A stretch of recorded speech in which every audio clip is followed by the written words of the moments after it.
Nakakagulat na balita, Kris Aquino bumitaw na? Tila ikinagulat nga ng mga nakararaming mga fans ang balitang biglaang bumitaw na nga ang Queen Star of all media na walang iba kundi si Kris Aquino.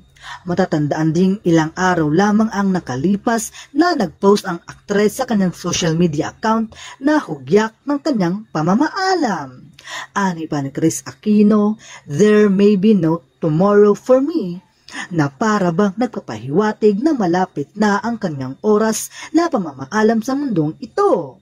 Marami naman sa mga fans ang nagdadasal sa kanyang kalagayan na sana'y gumaling na nga ang naturang Queen of All-Star Media.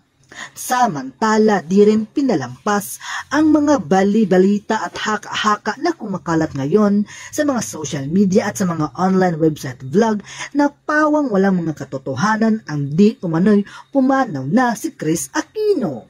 Dagdag pa sa ulat nang malaman di umano ito ni Kris Aquino ay tanging hiling niya sa mga gumagawa ng kwento patungkol sa kanya ay ang poong may kapal na ang bahala sa kanila. Hiling rin niya na nananawagan siya sa lahat-lahat ng dasal para sa kanyang kalusugan, na sana ay manumbalik na ang kanyang dating pangangatawan para humaba pa ang buhay, alang-alang para sa kanyang mga anak na si Bambi at Josh Aquino.